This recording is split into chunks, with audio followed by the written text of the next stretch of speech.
watch that comment. That's a little, you ever in sports, I coach, I always tell you, and, competition's coming up and all of a sudden somebody's ankle hurts. Their ankle doesn't hurt. They're nervous about the competition and they're hedging their bets. My ankle hurts this way. If I don't perform well, I could blame it on the ankle. No. Nonsense. You focus and you perform. You don't focus on the competition. You don't focus on the injury. You don't focus on what could go wrong. You go perform, which, by the way, leads me to what a transition. Here we go. What a segue to something really great. So a coach I know, I'm not going to say his name. I would like to say his name, but he didn't give me permission. But he shared something with me, and I'm going to share it with you. It's on Instagram, and it's a great coaching moment. And it kind of leads us away from politics and brings us into the coaching and toward the spiritual and the more traditional cultural aspect of life. And here we go. Let me bring it up. It's on Instagram, and it's good. Okay, it was posted by, let's see, let me share first. Okay. All right. You see that? Yeah, you guys see it, right? Good. Okay. All right. So let me go back to it.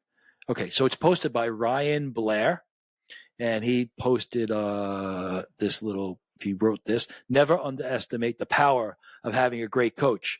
And so it's a boxing scene, and I'll play it once, maybe I'll play it twice to make sure we can hear it. So let's listen carefully, and there's something here for us here. Here we go. All you got is 15 minutes. Can you be strong for 15 minutes? Can you? Listen, your concentration weaving a little bit.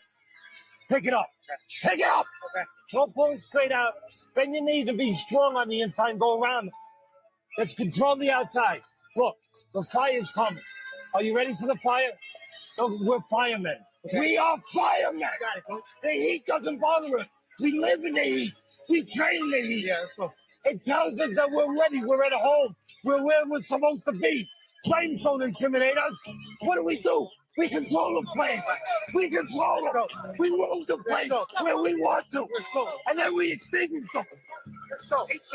All right. You know what? I got to do it again. I'm going to go through a couple of these lines.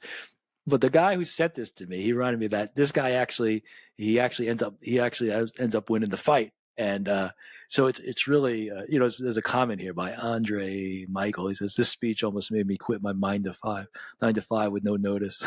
All right. So we're going to go, and I'm going to go through it one more time, right? And this is what he's saying, man. And then we're going to talk about really what's going on at a deeper level and the role that we can play in other people's lives and the role they play in our lives and what true coaching is. Part of true coaching is many aspects of true coaching, but sometimes we get caught up in the wrong things, man. And it's not just coaching for sports. Let's go through it one more time. So he's going to end and he's going to start again, and I'll stop it a few times. You got it 15 minutes. Can you be strong for 15 minutes? All right. First, you got 15 minutes. Can you be strong? He asked him. He's putting it on him. Can you be strong for 15 minutes? He's reminding him that this is going to come to an end. This pain, and this is whatever's going on in your life, in my life, this episode, this phase, it's going to come to an end. It's going to be over. There's a timeline here. The game's going to end. And of course, our life's going to end. But we divide our lives up into moments and segments and phases. And think about it. This hits home, right? My wife with the chemo, and I don't care. I talk about it because it's part of who I am. She's got chemotherapy. That's gonna come to an end. Keep your nose down. You got 15 minutes. Can you stay focused? Can you do it? You got 7 more treatments. Can you do it? You got 8 more hours to work today. Can you do it? You got 3 more months to finish the semester. Can you do it? Right? Sports bring it all. Okay, you got 15 minutes. Can you be strong for 15 minutes? That's the question for us. Can we be strong for 15 minutes? Let's keep going. Can you? Yeah. Listen, your concentration weaving a little bit. All right. Now a nice, good little correction moment. I'm noticing something. Your concentration's weaving a little bit. He's not beating them up. He's not making them feel bad about it. He's identifying. He's identifying what has to be corrected, which makes sense. You're tired. I'm tired. My wife's tired. We're all tired. People get tired. You need a friendly reminder. I notice you're a lot focused. You know, somebody sent me a reminder today. Actually, now that I think about it, about the podcast, and that it was exciting because it's an encouragement, you know, but stay in shape, right? And it was to someone, it was like, stay in shape.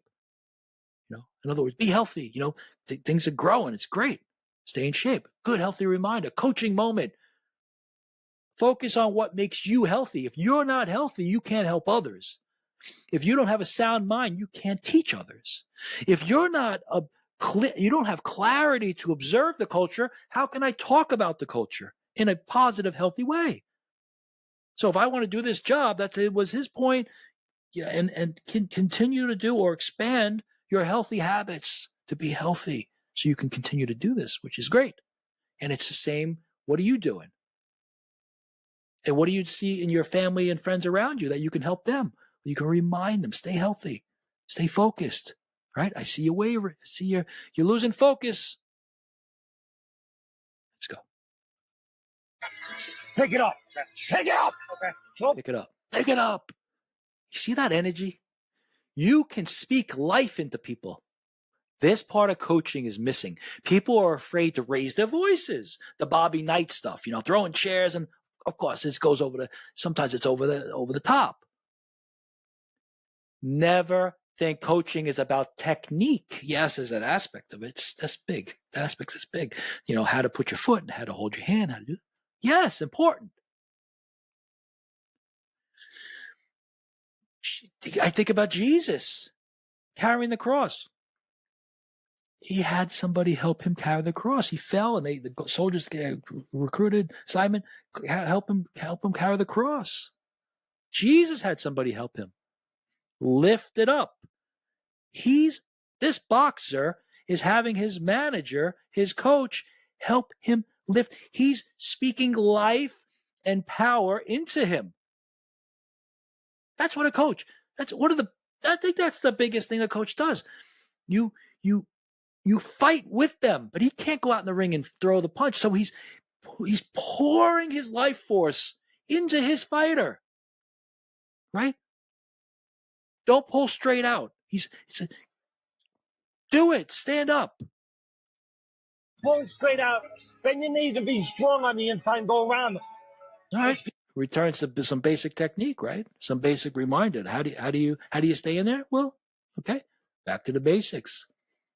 He's not telling him something profound. Back to the basics. It's from the outside. Look, the fire's coming. Look, the fire is coming. He's not saying you're in the fire now. You're tired now, but it's not the fire. The fire is coming. It's gonna get hard. This is when it gets hard, man. I see your focus is wavering. Remember, go to the inside. Keep your little technique. But here's the real coaching. The fire is coming. It's prophetic. I see what's happening. This is when it gets hard. What are you made of? It's coming. Tell him. Tell your athlete. Tell your kid. Tell your spouse. Next sessions are going to get tough. Be prepared. Right? If somebody runs up and pushes you, are you less likely to fall over if you're prepared to be pushed? Of course. If you're not prepared, a slight little push can knock you over because you're not prepared. We have to be prepared. If surprise attack is a surprise attack for a reason. George Washington sneaking up on them on Christmas Eve when he crossed the Delaware, it's because it was a surprise. They weren't ready for it. Okay? We coach others in our life by pointing out what we might, I see you wavering a little bit, reminding them of the basics, and also saying, hey, a big push is coming. Brace yourself. The fire's coming. Get ready to withstand it. And now this part, watch. Are you ready for the fire? We're firemen. Okay. We are firemen. Are you ready to fire? We are firemen. Not you will. We are firemen. Because they've trained for the fire. That's why you do the work, so that you're able to stand. That's why you brace yourself, and you have the muscles to brace yourself, because you've been in the gym. You've done the homework. You can take the test. You've been faithful. You have prayed. You can stand. We are firemen. You're going to go into the fire. The fire is coming. Are you ready for the fire?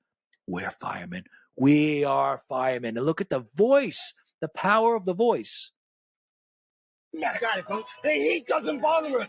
We live in the heat. Heat doesn't bother us. We live in the heat. You practice in the heat. You practice in the fire. You're used to this kind of pressure. Go live. Do it live. Perform. We train in the heat. Yeah, so it tells us that we're ready. We're at home. We're where we're supposed to be. It tells us that we're home, where we're supposed to be. So the fire isn't something to avoid. It's not something to scare us. The fire reminds us that this is where we're supposed to be. This is the spot I'm in.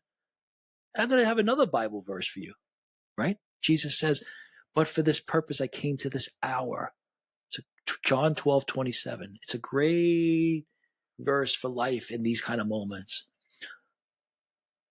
But for this purpose, should I ask the Father to relieve me of this? And Jesus responds to himself like a rhetorical question. Should I not have to go to the cross? But for this purpose, the purpose of dying to free everyone else. But for this purpose, I came to this hour. This hour, this moment, this fire moment is why I'm alive.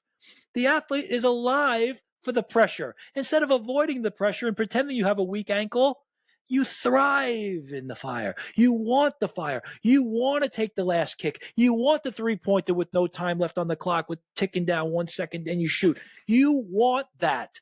It's why we're alive. Not about worrying about missing. It's about taking the shot when everything matters. And the zone and the flow is when the result disappears. It's only about the dancing. It's only about, think about the fire analogy, the biblical, right? The three men that put in the fire and they don't burn. They won't burn. They won't burn. The Old Testament, they won't. Throws them in the fire to be killed, but they won't burn because God's with them.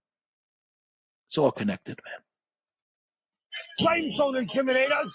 What do? We control the flame. Flames don't intimidate us. We control the flame. We control the flame. This is fantastic. We control it. We move the flame where we want to. And look how the fighter is. He's right? He's receiving the life force. Look how he's staring at it. Look at his eyes. He's receiving it. Yeah, we extinguish them. All right? There he goes. He goes off. All right? So let's stop sharing that, man. That is, I thank my friend for sharing that to me. I think that's exhilarating, man. It's really exhilarating. And that is when we start to really say, hey, you know what? Coaching. The technique is the smallest part. It's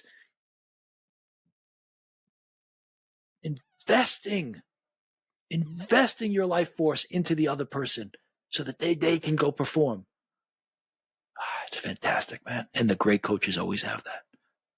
It may come in different manifestations. It may not always be very loud, but there's such a focus and such a commitment that life force is spent that way, in the commitment, in the due diligence behind the scenes. And then there are the vocal ones who are on this in the fire with you.